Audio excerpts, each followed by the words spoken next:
One of the key dimensions to structure a digital strategy or a national digital strategy is to take a lifelong perspective. It's very important to look at the skills as a continuum where children and adults are expecting to acquire these digital skills. This is important in order to establish a prosperous, inclusive, knowledge-based society.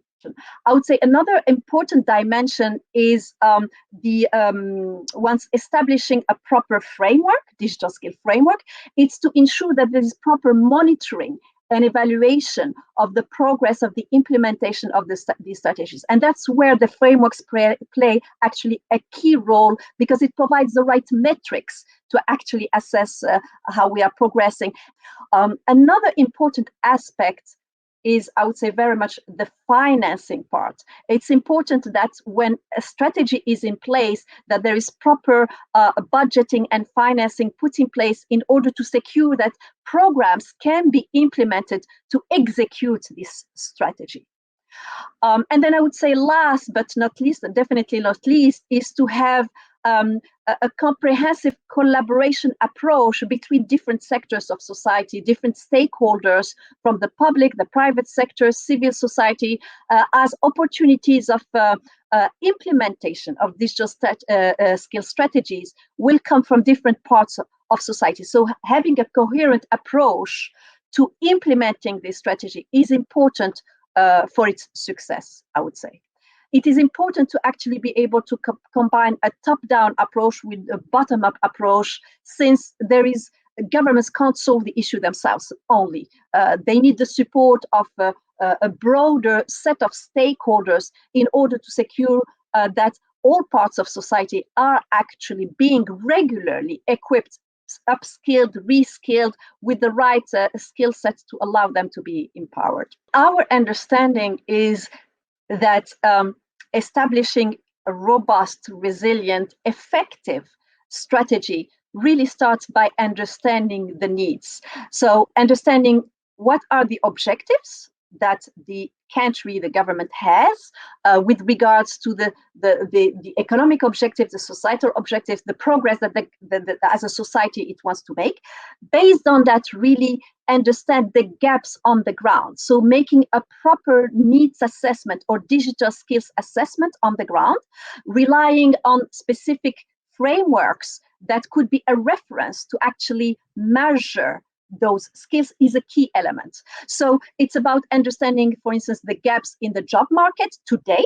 What are the skills that are lacking today, the digital skills that are lacking today in the job market, trying to also make a prognosis on what would be potentially the skills lacking in the future, because the children we are educating today are the ones who will be out in the job market in the future. So there need to be an assessment of the direction the country's economy is going towards to understand what skills, digital skills specifically, will be required. Once those needs are understood, the gaps are understood, basically the next step is really to join forces with all stakeholders involved in this in the digitization of society, from the corporations who contribute not only for the training but also for the employment of the future workforce, but also the civil society that contributes to, for instance, the educational programs of out-of-school children for marginalized communities and so on. So joining forces with different stakeholders to really build coherent programs, both in the national educational system and beyond.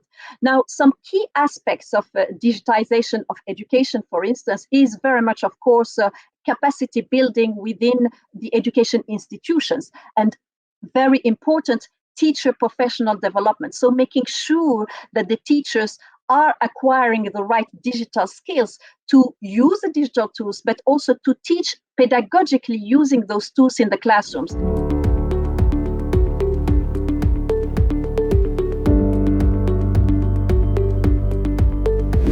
The issue of marginalized groups is definitely a very important one.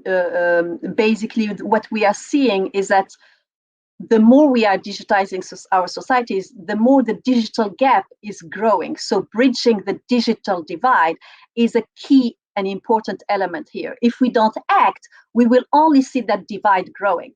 So it is really important to be to action policies that focus particularly on the marginalized groups, where we need to, what we see is that there is a strong need to inspire both boys and girls in early secondary education to be curious about technology, to learn about it, to want to explore it. So it goes beyond technology, it goes towards also scientific fields, so it's all the STEM subjects. But it's really important that there is an emphasis, for instance, in introducing digital skill development, for instance, notions such as coding, programming, artificial intelligence very early on in the educational system, so that all parts of society are exposed to it and understand what path they can take in that direction. That also leads to engaging more people in innovation, collaboration. So there are different aspects, soft skills around digital skills that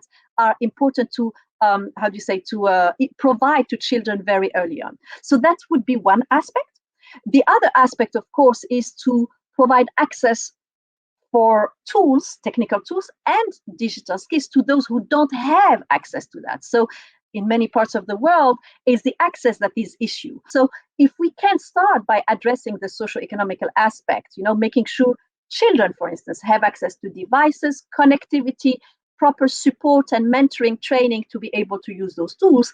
And on the other hand, also inspire children across areas and genders and so on to be curious about technology, I think we can go a long way. One aspect, of course, that we should never forget to mention when we speak about digital skill training is child protection, making sure also that we are providing essentially children, but also the rest of the population, but with the right training on how to be safe on the internet, how to collaborate in a safe way, how to share information about yourself in a safe way.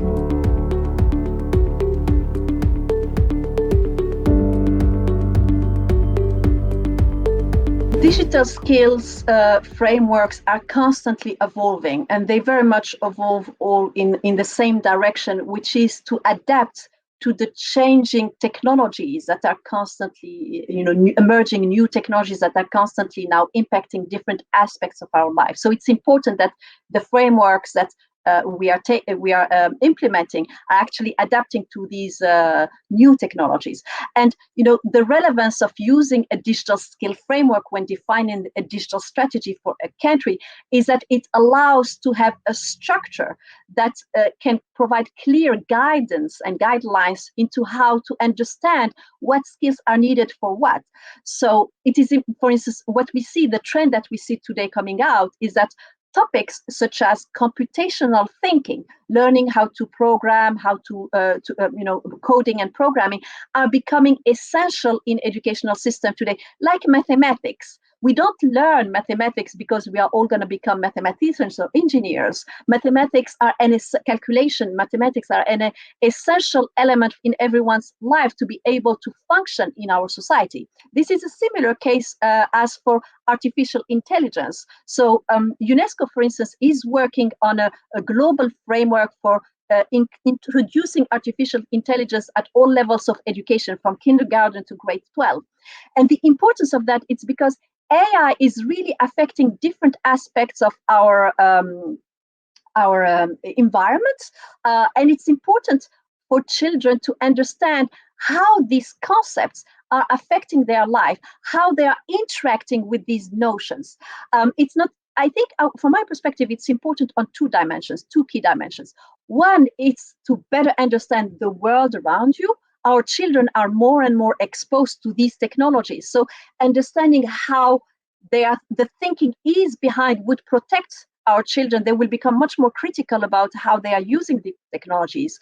But another key element is that we need more diversity in the developers who contribute to building these new technologies, because Otherwise, we are creating biases in the technologies that are going to affect our lives. So we need to also inspire our children to be curious about these technologies so that they can contribute in improving them, developing them, and so on. So that they are actually actors who contribute to an effective implementation and development of these technologies.